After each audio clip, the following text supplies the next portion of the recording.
Estamos de volta com Em Pauta e falamos de terapia holística na busca pelo autoconhecimento. Falamos com Imaculada Bombicino, Life Coach. E voltando, queria agradecer a audiência de nosso amigo Aulos de Barão Geraldo, que sempre nos acompanha, principalmente nas reprises da madrugada. Um beijo para você, Aulos, um beijo para você e para Maria, viu? Obrigada pela audiência. Imaculada, fala agora um pouco para a gente continuar a nossa conversa de uma maneira mais explicativa. O que é o projeto Conversa Terapêutica? Bom, o projeto Espaço Conversa Terapêutica surgiu de uma necessidade que eu estava sentindo de conversar com pessoas, né? Porque hoje todos nós corremos muito, temos muitos afazeres e a gente não tem tempo de parar e ouvir o outro, né? Às vezes a gente está conversando com alguém, já está pensando o que a pessoa vai responder, o que nós vamos responder em seguida, né? Então, eu me aposentei, trabalhei 34 anos como jornalista e acabei aposentando. E nesse meio tempo, uns 20 anos atrás, esse projeto já estava meio sendo gerado, né? E eu fazendo cursos, estudando, lendo bastante, fazendo várias terapias, né? Fui me aperfeiçoando, né? Para poder desenvolver esse trabalho.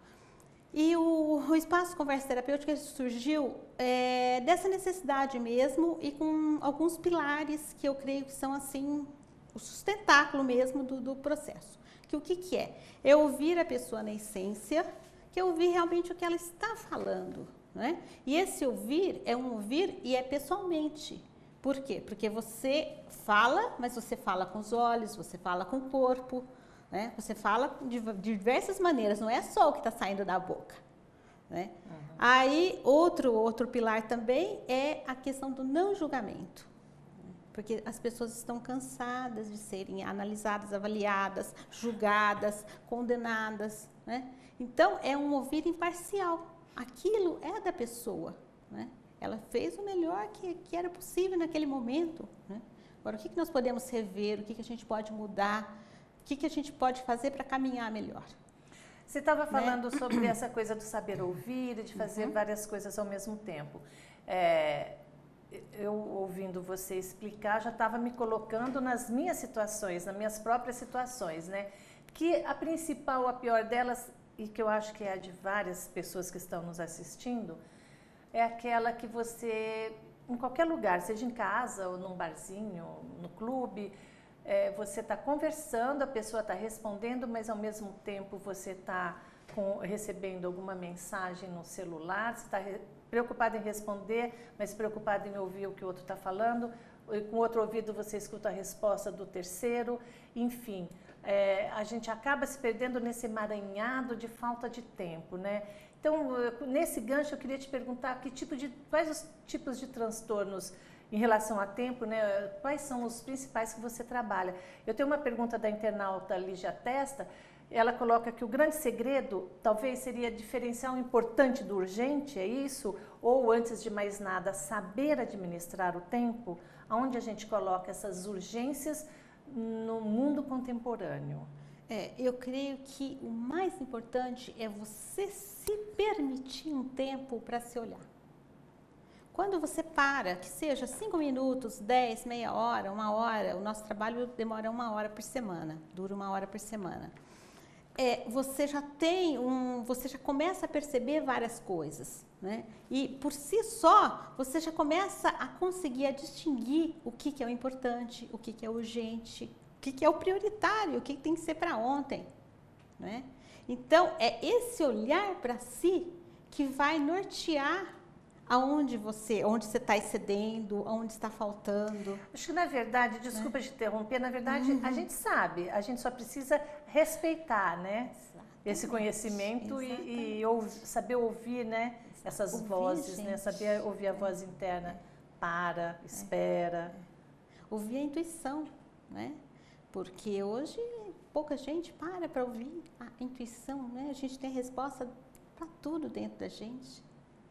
Você pode ver que a própria palavra crise, se você tirar o S, ela vira o quê? Crie. Né? Então, se cortar o S, ainda dá CRI dinheiro ainda, né? Da crise. O cifrão. Da crise, você cria. não é? Porque somente quando você entra em alguma situação desconfortável que você percebe que não está bem. Né? Qual o exemplo assim de pessoa mais estressada ou de problema mais emaranhado que você já lidou, assim, que você possa dar de exemplo? Olha, eu posso dar de exemplo uma senhora com 60 e poucos anos que chegou e não tinha direção nenhuma na vida. Né? Ela não tinha nada para recordar do passado, ela não tinha nada. Então aí a gente vai construindo, né? Vai, sabe assim, é um trabalho. Uma colcha de retalho, você vai tendo que pegar pedacinho e juntar para ver se dá uma história. Exatamente, e aí ela vai construindo assim, porque muitas pessoas chegam com frases feitas, né? Muitas frases, eu sou isso, eu sou aquilo, né? Quando a gente vai avaliar a palavra, né? Por exemplo, eu sou imprevisível, vamos supor, né? O que você entende por imprevisível? Imprevisível para você pode ser uma coisa, para mim pode ser outra. Para o telespectador pode ser outra, né? Então, a gente tem que avaliar o que a pessoa está querendo dizer realmente, né? O que significa aquilo para ela.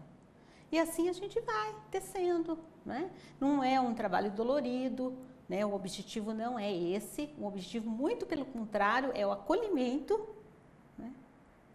E tanto é que, por exemplo, essa senhora que eu atendi já faz quase 2 anos, ela hoje é uma pessoa tranquila, viaja para o exterior, né? Então é uma pessoa que ela conseguiu resgatar aquela mulher que existia dentro dela, né? E ela fala assim para mim, nossa, eu não sei o que aconteceu aqui. Eu falei, você parou, você se olhou, você se permitiu, né? É como a gente faz, a gente se acha, né? Quando chega alguém assim, que chega ao ponto de ir lá procurar ajuda, quando senta na sua frente, qual a primeira pergunta pertinente que você faz, sugerindo que essa pergunta seja já uma anamnese, né? Tá. Qual a primeira pergunta que você faz? Inicialmente, eu sempre apresento o meu trabalho para a pessoa perceber se é aquilo que ela quer, né? Principalmente isso, porque assim, eu já explico logo de início que não é uma terapia, então se a pessoa precisa de um tratamento médico, se precisa de alguma coisa, não é esse o espaço, né? Então eu sempre deixo bem claro isso. E que aquele é um trabalho mais de acolhimento, de ouvir, de fazê-la perceber que ela está viva, que ela tem um potencial, que ela tem dons, que ela tem capacidades, né? Que às vezes estão obscurecidas pelas palavras dos outros, né? O poder da palavra do outro tem muita força na vida da pessoa, né? Às vezes a pessoa chega e fala assim, olha, você não vai conseguir isso, você não... Mas por quê? Baseado em que você está me dizendo isso? Né? Me passa uma coisa assim, que uma pessoa centralizadora, aquela que não sabe delegar, ela nunca vai atrás de ajuda, né? Ou você já lidou com alguém assim? Vai. Vai? Vai. Ela admite? Então, ela vai, ela tem Ou ela vai uma resistência, vai não, ela percebe que algo não está certo, né? Que algo não está indo bem, que ela está precisando de alguma coisa, mas ela não sabe exatamente o que. Né? E assim, a pessoa que tem que perceber que ela tem aquele comportamento, né? Eu posso até enxergar que ela se comporta daquela maneira, mas eu nunca vou dizer. Você nunca vai dizer, você nunca aponta? Nunca. Que pena, né? Nunca.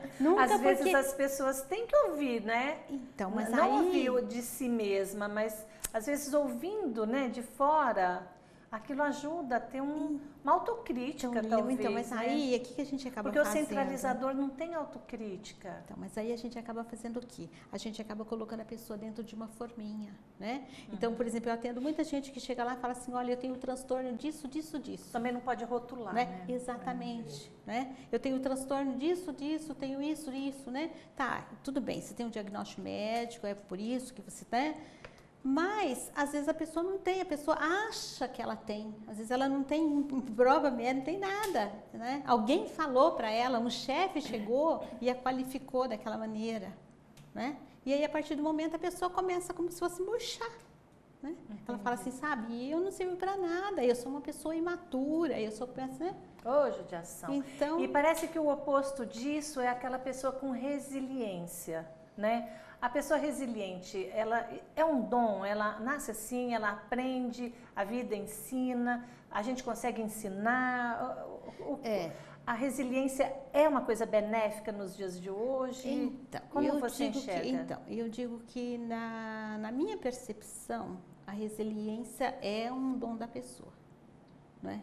Tem pessoas que você olha, a pessoa está numa fase difícil e ela sabe que ela vai conseguir vencer, sabe? Ela sabe que tem uma luz no fim do túnel, ela tem uma fé lá dentro dela, ela tem algo mais, né? E tem outras que não, que às vezes uma coisinha desse tamanho e o mundo já desabou. Acho que o resiliente vem com chip, né, do reset, reseta e pronto. Imaculada, o nosso tempo já está acabando, estão roubando o tempo da gente aqui, estão fazendo conta errada. Mas eu queria, antes de encerrar, eu queria te perguntar, quais as principais dicas que você daria para que a gente não chegue no pior nível de estresse nesse mundo moderno? Pelo menos 3. Olha, o parar e se observar. Essa é a dica fundamental, sabe? Pensar, olha, por que eu estou fazendo isso? Né? Tem um comportamento que a pessoa se sentiu mal, veja o que aconteceu um pouquinho antes que gerou aquele comportamento. Né? Esse é o foco principal. Parar e se olhar. Parar e se olhar. Posso falar da Mickey?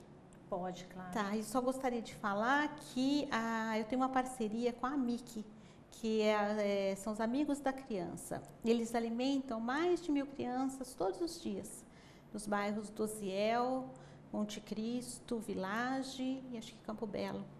Então, toda a renda do meu trabalho é destinada para lá. Tá, a participação é cobrada em forma de alimento, é isso? A participação é cobrada em forma de alimento. Quem pode pagar, porque tem pessoas que não gostam de levar alimento, então acabam dando uma quantia em dinheiro e essa quantia em dinheiro também é revertida para alimento. Tá legal. Tá? Imaculada, obrigada, parabéns pelo seu trabalho, obrigada pela sua presença. Obrigada, eu que agradeço. E quem tiver, se tiver alguma dúvida ou alguma pergunta, mande um e-mail para o nosso programa. Você pode conhecer mais sobre o trabalho da Imaculada nos endereços que aparecem aí embaixo. Mais uma vez, agradecemos ao PH Instituto e à Boutique Setor pelo apoio ao nosso programa. Obrigada e um beijo também para o Robson, que nos cedeu hoje para o nosso cenário as suas telas, que são maravilhosas, que estão aqui atrás da gente. Obrigada por nos acompanhar e a gente se vê no próximo programa. Tchau, tchau.